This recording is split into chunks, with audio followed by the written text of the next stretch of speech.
here for you. Fox 4 News starts now. Hello, I'm Dan Godwin with a look at what's making news in North Texas. The defense is presenting its case in the 2020 murder of 23-year-old Marisela Botello. Lisa Dykes is on trial for Botello's murder. Dykes was in a three-way relationship with Nina Morano and Charles Beltran. Prosecutors say Dykes killed Botello after finding her in bed with Beltran. Prosecutors have since dropped murder charges against Morano and Beltran. Earlier today, the defense called a Dallas police detective, Christina Ramirez, who investigated the case. During opening statements, the defense was critical of Ramirez's investigation, saying she tried to force the pieces of the puzzle together to get a conviction. We are live streaming the trial, and you can watch it on fox4news.com. The Texas Supreme Court ruled against a North Texas woman who asked for a medical exemption for an emergency abortion. Kate Cox had won a lower court ruling allowing the procedure. In a lawsuit, she explained doctors diagnosed her fetus with a fatal condition, and continuing with the pregnancy put her life and future fertility at risk. Texas Attorney General Ken Paxton disagreed and asked the High Court to intervene, saying her pregnancy did not qualify for an exemption to the state's near-total abortion ban. Before the Texas Supreme Court denied her exemption, attorneys for Cox said she left to get an abortion in another state because she could no longer wait. The court wrote in its ruling that some difficulties in pregnancy, even serious ones, do not pose the heightened risks to the mother that would qualify for an exemption from the law. Advocates for Cox call the decision inappropriate. I think it's just really unfortunate to have to beg for appropriate health care. I think that it would be best if we could defer to patients and their doctors and avoid interference from the government in these kind of just highly personal decisions. Not a single doctor has been prosecuted or disciplined for performing an abortion to save the life of a mother or to protect the mother from the risk of substantial impairment of a major bodily function. Cox's lawyers say her medical condition was getting worse and that she had visited the emergency room several times because of the complications. Cox's attorney did not say where out of state she went for her procedure or when it would happen. Dallas police and city leaders say 2023 will be the third straight year that crime rates have fallen. DPD told the city council yesterday overall violent crime is down 12% from 2022. The department says that's largely due to a drop in the number of aggravated assaults and robberies in 2023. But there has been an increase in murders in Dallas this year. As of yesterday, there were 230 on record compared to 206 at this time last year. Obviously, we will have our challenges as we've had this year, as we've just seen just recently. With one incident causing several deaths that we'll continue to fight. Again, the way you reduce murder is to reduce the incidence of aggravated assault that caused the murder.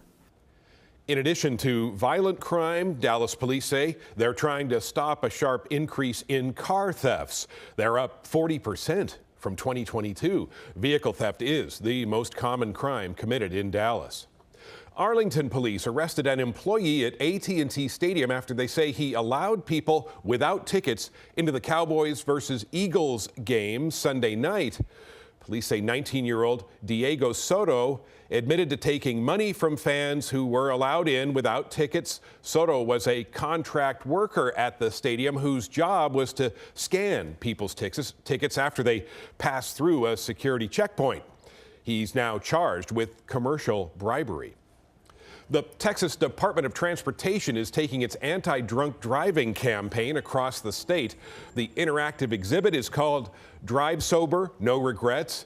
It's in Fort Worth this afternoon at the Walmart Super Center on North Beach Street until 7 tonight.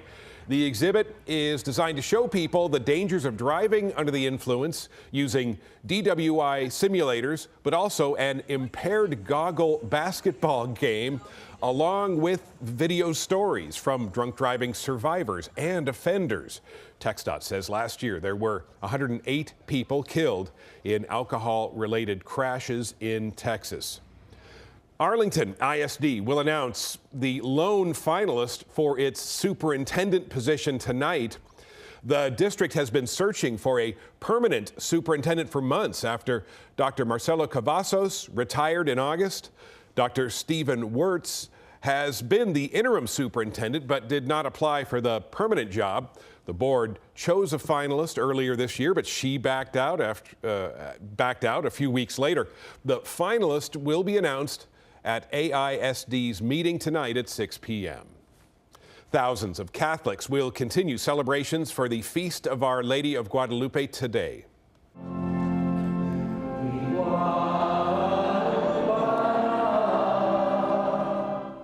It celebrates the appearance of the Virgin Mary before a Mexican peasant in 1531.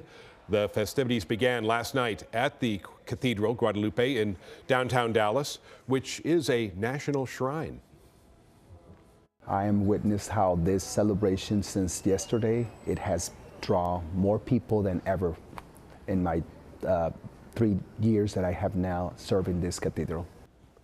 Today's celebrations also included a special mass and a blessing of flowers.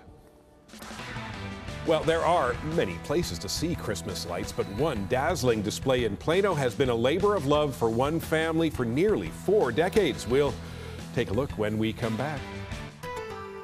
And you're going to need the umbrella later this week. All of that coming up.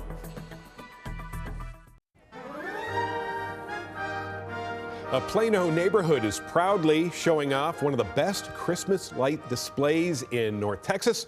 One home in particular is the centerpiece. There are 85,000 lights synchronized to music, along with handmade decorations on the front lawn of this home near Custer and Parker Roads.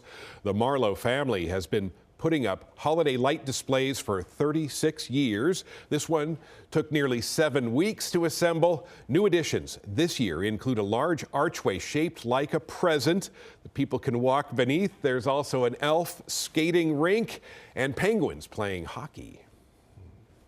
Like I say, people need happiness. There's a lot of sadness in the world, so yeah, why not bring some joy to people? Hard to argue with that. You can see the display up close at 1000 Clinton Drive in Plano. The lights are on nightly from 6 to 11 through New Year's Eve. Santa will be visiting the lights display this Saturday, the 16th, and again the following Saturday. A collection of clothing, shoes, and toys will help brighten the holidays for some North Texans. MetroCrest Services is a nonprofit organization that caters to those dealing with difficult circumstances and says it has seen a more than 50% increase in seniors in need requesting financial aid and various services. This program in Carrollton will allow those who can't afford to shop elsewhere to come in and pick out some items from now until next week. And there is still time to donate a new unwrapped toy to Toys for Tots for the holidays. You can give in person, which is always a lot of fun. You will also find a list of drop-off locations and times at fox4news.com or by scanning the QR code you see there on your screen. You can also donate cash online so Toys for Tots can purchase the toys they need for specific age groups.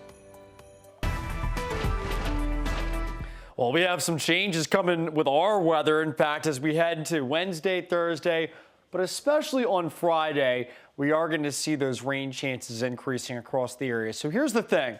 For Wednesday and Thursday, I think the best chance of rain will stay mainly off to our west. I do not think this will be a big deal in the Metroplex. However, Friday does look quite wet as an area of low pressure moves across the area, and you will definitely need the rain gear for that day. Now, the good news is we do get the rain out of here for the weekend. So we'll get out the way Friday, and then things will improve heading into Saturday and Sunday. But the culprit's this upper level low. It's going to be moving across the desert southwest over the next couple of days. And by the time we get to Friday morning, it'll be entering Texas. Out ahead of it, widespread showers are expected to break out. And because of that, our rain chances are going to go up quite a bit. But also our temperatures are going to drop too. Take a look at the Futurecast model. This is for Wednesday. Notice not a lot going on over here at DFW. All the rain's off to our west. It's not going to be until Friday when that low gets here that we're going to see our rain chances really picking up. But this thing's going to be lumbering slowly in our direction for a couple of days, and it may take some time for that rain to actually get here. So let's time this out. Today, clouds are on the increase. We're going to be dealing with the clouds over the next few days. These are going to be mainly high clouds today. Not a big deal, but they will thicken up a bit heading into Wednesday. And tomorrow, I think, will be more on the mostly cloudy side. But notice, this is tomorrow morning. We're dry here in the Metroplex. All the rain's off to the west. And notice, it's just going to kind of stay there over the next couple of days. I wouldn't rule out a shower or two breaking out here in DFW during the day on Wednesday, but the vast majority of those rain chances stay off to our west. Same thing on Thursday, though I do think there will be a bit higher coverage in the actual Fox 4 viewing area on Thursday, mainly to the west of Interstate 35. But it may not be until Friday that we actually pick up on some decent rain here in Dallas and Fort Worth. Take a look at the rainfall potentially. See what I'm talking about? Through Thursday, maybe a little bit of rain in our direction, but the vast majority of it staying well off to our west. I'm talking west of Throckmorton, maybe towards Abilene. But once we get to Friday, we do see that rain finally moving through, and we should manage to pick up a solid inch or two across the area, which is what we need. Notice drought conditions continue right now across North Texas. So we do need the rain. And at DFW, for example, 9 inches below average on the year. Every drop we can get will certainly be welcomed. All right, so taking a look at today's forecast, back into the lower 60s, but we're going to be dealing with those high clouds throughout the day. Around the country, mild across Texas today, 50s and 60s, and not really that cold across much of the country either. Over the next several days, our lows pretty close to average, upper 30s to lower 40s. So we'll be chilly at night. During the day, pretty close to average through Thursday. I think tomorrow with the clouds, it'll be a little cooler, 57. But I do think there'll be a few more peaks of sunshine on Thursday, and that should be enough to get us back up to around 60. Friday, though, it's going to be in the low 50s. It's going to be raining. I would not be surprised one bit if we did not get out of the 40s on Friday. Meanwhile, up in Canada, cold air is building, but I'm not seeing any signs of it spilling down heading towards the end of the month. And because of that, Christmas pattern looking pretty blowtorch around the United States right now. So don't bank on a white Christmas this year. Here's that 7-day forecast. Lots of high clouds today. The clouds are sticking around, but I think the best chance of rain holds off until Friday. But the good news is we get the rain out of here for this weekend, and we stay sunny into early next week. All right, thanks, Dylan. And that is a look at what's making news in North Texas. Of course, for news anytime, just go to fox4news.com.